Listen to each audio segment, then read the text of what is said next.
Oi, meus irmãos, Shalom. Ontem, em nossa live, nós trouxemos um tema: Deus não cabe dentro dos seus limites. Algumas pessoas não tiveram na live, então nós vamos fazer uma resenha daquilo que foi falado. O objetivo desse canal é falar da graça de Deus, né? Algumas pessoas às vezes perguntam: por que graça radical, né? Eu vou usar esse tempo, esse espaço aqui para falar um pouco sobre isso também. Graça radical vem de uma graça sem mistura, porque o que nós temos visto por aí é a mistura das alianças, o galacianismo, algo que Paulo advertiu severamente no livro dos Gálatas. É o que nós temos visto por aí. A mistura das alianças. Pessoas que dizem que são salvos pela graça de Deus, mas impondo às pessoas, de certa forma, obrigações, leis. Bom, se é pela graça, já não é pela lei. Se é pela lei, já não é pela graça. O versículo que está escrito no verso dessa camisa. Então, essa origem de graça radical também foi de uma experiência de um homem que posso dizer que se tornou um pai da fé para mim. Em uma de suas experiências ele estava pregando e ele tinha muito medo de pregar a graça de Deus, a essência da graça de Deus. Ele achava que a sua denominação, a sua instituição, a sua igreja, a igreja que ele pastorava, iria então diminuir o número de pessoas se ele não misturasse, se ele não dosasse. E então Deus falou para ele: por que você não faz um teste, né? De certa forma, a gente usa essa expressão, Deus falou com ele. Então uma igreja que ele pastoreava, eu acredito que ele menciona cerca de 100 e poucos membros, ele começou a pregar, dito por ele, a graça radical, sem mistura, sem misturar. A pura graça de Deus, a nova aliança.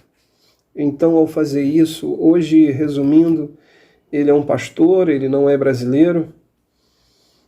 Hoje, ele é um pastor, inclusive, de rede de televisão, onde suas mensagens são colocadas na televisão para inúmeros países. A igreja dele hoje acho que tem cerca de 5.000 membros, a igreja que ele pastoreia, fora as filiais. Nosso objetivo não é ter igreja numerosas ou templos numerosos. Nosso objetivo é pregar a graça de Deus. Até porque em mensagens anteriores eu falo sobre isso. Na Escritura, Deus não fala de uma igreja ou de um corpo que cresça, mas ele fala de um corpo que apareça. E apareça a vossa luz entre os homens, que são as vossas boas obras. Ele fala dessa igreja que apareça. Às vezes nós conversamos com algumas pessoas que são visionários, que adentram, fazem uma visita e vem com inúmeros intuitos, vamos fazer isso, vamos fazer aquilo. Eu digo, a marcha é essa. Objetivo nenhum de... Não. Quem comanda essa obra é o Espírito Santo. Não sou eu, não é aquele outro. De forma nenhuma, até porque, queridos, o graça radical, ele não está dentro de um templo. Inclusive, Deus não cabe dentro de seus limites. Deus não cabe dentro de um templo, ok? É parte dessa mensagem que eu tenho que fazer uma resenha. Então, essa graça radical vem de hoje nós pregarmos a verdadeira graça de Deus. Falei da experiência desse pastor e por uma experiência própria, minha, Peterson Santos. Certa feita, anos atrás, quando eu estava em denominações, eu era alguém que levava a palavra, que pregava, e eu me sentia muito mal, às vezes, de não pregar a pura graça de Deus, sabendo o que a palavra dizia. E até que, depois de inúmeros sonhos e experiências com Deus, e Deus falava para a gente, para mim, de várias formas, uma coisa nova eu vou fazer com vocês. Então, eu disse para Deus, se é para mim subir em uma plataforma e pregar uma mensagem que não seja a pura essência da graça de Deus, a graça radical, no sentido de sem mistura, não me permita, Senhor, não me permita mais. Daquele dia em diante, eu não subi mais em púlpitos. As mensagens que nós trazemos é assim, em lares, em casas, em praças, pregando, graças a Deus, aliviado, sem ter que esconder a verdadeira graça. A amazing grace, a abundante graça, a maravilhosa graça de Deus. A gente prega ela. O objetivo desse canal não é fazer exposição de hebraico, até porque isso são para aqueles que são profundos conhecedores. O objetivo desse canal é buscar, através do hebraico, a revelação da graça de Deus, no que se diz respeito ao hebraico, porque eu sei que algumas pessoas visitam o canal em busca de conteúdos hebraicos, né? Eu já fiz isso também. Então, graça radical vem dessa experiência da pura e genuína graça de Deus, do seu amor desprendido, do seu favor imerecido a cada um de nós. Estou com o braço estendido porque eu estou à mesa aqui, né? Coloquei aqui a Bíblia, aqui está um caderno com um rascunho do que eu trouxe antes, e aí eu estou me apoiando aqui. Não fica muito legal, mas estou fazendo. Então eu vou trazer para vocês, aqueles que estão acompanhando, que querem saber aquilo que foi trazido na live de domingo. Nós estamos tentando ver um método de gravar as nossas lives para que fique também no YouTube, para aqueles que estão acompanhando. A gente recebe mensagens assim, após vídeos e tal. Então, Deus não cabe dentro dos seus limites, né? Pode ver, eu acabei de falar de uma experiência. Eu não me prendo muito textualmente, a não ser que eu tenha que passar um estudo mais didático que a gente tenha preparado, como tem inúmeros estudos em PDF, em cadernos. Eu tenho inúmeros cadernos, eu mais escrevo do que digito.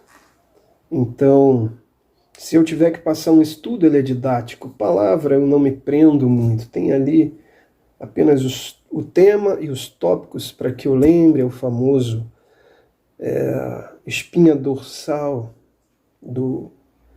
da mensagem. Mas eu não me prendo. Então, vamos lá. Deus não está preso aos seus limites, ou Deus não cabe dentro de seus limites. Eu, através da minha experiência cultural, da minha experiência familiar, da minha experiência religiosa, da minha experiência espiritual, eu e você, automaticamente criei limites para Deus. Acreditei que Deus atuava até aquele limite, demarquei Deus. Pense nisso que eu vou falar, principalmente se você é um pastor, se você é um líder, esteja disposto a desconstruir, porque foi o que eu tive que fazer na minha vida. Deus me desconstruiu, Ele fez isso. Certa feita aqui fazendo o quintal da minha casa, uma casinha que eu comprei, e muito simplesinha, muito. Inclusive as portas eu orei a Deus, porque os vidros caíam, para que eu conseguisse. Deus me deu um pastor de Caxias, aqui no Rio de Janeiro. Eu entrei em contato com pouquíssimo dinheiro e ele falou, pode vir buscar que as portas e janelas são suas. Vocês estão vendo aqui uma porta interna, que é do quarto da minha filha. Se eu virar um pouquinho, vocês veem outras janelas. Aqui uma porta de 2 folhas, tudo em madeira. Deus me deu. Então, quando eu estava construindo aqui, reformando essa casinha, eu me lembro que eu comecei a quebrar, né? Eu mesmo vendo os videozinhos do YouTube, eu comecei a quebrar o piso antigo que estava aqui para fazer um contrapiso e botar o piso que ficaria. E um desses dias, quando eu estava com a marreta aqui na lateral, no corredor, eu senti a presença do Espírito Santo quando me invadiu. Então, os nossos sentidos percebem, e eu sabia que ele estava falando comigo, e ele me dizia: meu filho, vê o que você está fazendo neste terreno. Aqui estava tudo quebrado, não tinha nada, não tinha piso, tudo desnivelado, as tubulações aparecendo. E eu disse: meu Deus, eu vejo ele, assim eu estou fazendo com você.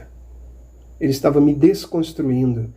Você não sabe o que vai ser amanhã, como vai ficar, mas eu sei. Mas é necessário desconstruir para construir. Então, se você é um líder, um pastor, porque eu sei que pessoas assim se inscrevem neste canal.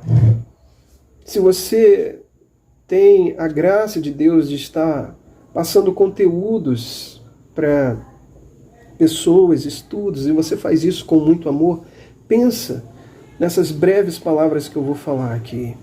Esteja disposto a desconstruir, assim como eu fui desconstruído. Eu acarretei um somatório de conteúdos que delimitaram Deus. Achava, então, que Deus atuava naquilo que me foi passado por experiência, por busca, por estudo, após fazer seminários teológicos. Achava que Deus estava delimitado aquilo que me foi passado. E tem pessoas que vão ser e estão assim até o fim da vida, acreditando que Deus está delimitado àquilo que ela conhece, aquilo que ela aprendeu, aquilo que disseram para ela, para essa pessoa, principalmente no critério religioso. Primeiro eu vou começar por aqui, que Deus está delimitado a estes padrões. Caso não, isto não agrada a Deus. Você está disposto a desconstruir? Eu vi muita gente chorar. Eu mesmo chorei de palavras que há anos atrás eu havia falado e hoje, como Deus me desconstruiu, como eu consigo enxergar de outra forma, que isso possa acontecer com você, porque nos foram passados limites, cercas para Deus. Eu me lembro que dentro de uma sala de seminário, eu não vou mencionar nomes aqui, mas um daqueles líderes principais ali, um dos pastores, e também, se eu não me engano, era diretor do seminário, trouxe algo que para mim era evidente, através da escritura, que não estava correto. Eu mencionei um texto bíblico, um salmo de Davi. Quem pode conceber os seus erros? Expurga-me tu, ó Deus, dos que me são ocultos. Então, eu mencionei isso, e aí, óbvio, houve um rebate pela parte do pastor. Eu até então nunca havia feito isso, aceitado tantas coisas que eu não concordava, mas naquele momento eu falei: se é isso, então por que Davi diz isso? E naquele momento ele rebateu, e eu disse: tente colocar Deus num quadrado, delimitar Deus, e ele vai dizer que é redondo, e será, porque é impossível que Deus minta. Aquilo saiu espontaneamente, imediatamente. Eu não mais argumentei em respeito àquela figura que estava ali. Isso aconteceu por 2 vezes. Na segunda vez foi com outro, da mesma forma, da mesma sorte. Esse outro foi um grande homem de Deus, porque em uma aula posterior ele pediu para que todos os alunos, isso tem muito tempo, tá bom, queridos? Ele esperou todos os alunos entrarem na sala, e após entrar, ele falou assim: eu gostaria de me desculpar diante a classe, diante os alunos, porque o argumento do nosso querido irmão Peterson estava correto. Ele assumiu positivamente aquilo ali. Porque, queridos, não dá para colocar Deus num quadrado. Nós temos que pelo menos ter sensibilidade, bom senso, para admitir pela uma experiência prática e existencial que não dá para colocar Deus em quadrados, em limites, em barreiras. Aquele homem assumiu. E aí a classe aplaudiu ele.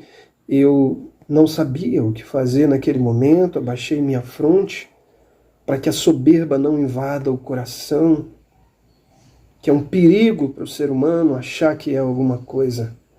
O próprio Paulo diz sobre fazer, sobre a obra, fiz mais do que os apóstolos, mas não eu, a graça que há em mim. Então a gente tem que ter muito cuidado. Me lembro também de uma vez que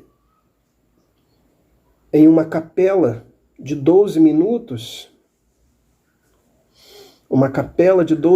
onde a mensagem deveria ter o título, deveria ter o tema, os tópicos, o esboço, a introdução, o meio, o fim, o apelo. E quando os irmãos iam fazer aquilo dali, líderes, pastores, todos aqueles homens ouviam: tenho, porém, contra ti, do grande líder lá, do diretor, falando dos erros de homilia, de homilética, para quem conhece mais a linguagem teológica. Porém, quando chegou minha vez, a Shekinah de Deus desceu naquele lugar em 12 minutos de mensagem. Eu senti que algo estranho estava acontecendo. Não sei se alguns de vocês conhecem John Bunyan, quando disseram para ele: essa foi uma das melhores mensagens que já ouvi, Senhor Bunyan. Então ele respondeu: Satanás me disse isso lá em cima do púlpito. Cuidado com a soberba. Naquele mesmo dia que eu trouxe essa mensagem, outro FAP pegou uma das minhas avaliações, porque eu sabia que ele havia entregue as avaliações de todos os alunos, mas a minha ele segurou. Eu não sabia por quê, também não questionei. Ele revisou toda a prova com uma prova na mão, e ao final da revisão ele virou a prova e disse: quero parabenizar ao nosso irmão Peterson por ter tirado 10. Então, na mesma hora, eu abaixei minha fronte, porque ele corrigiu a prova dos meus irmãos com a minha prova. E eu sabia que algo estava acontecendo. Era um teste de Deus, naquele mesmo dia que a Shekinah de Deus desceu naquele lugar. Então, eu vim para casa, e ao chegar em casa com um sentimento muito estranho no meu interior, muito. Eu entrei no meu quarto e chorei copiosas lágrimas do medo, da soberba do meu interior. Então, cuidado, irmãos, cuidado.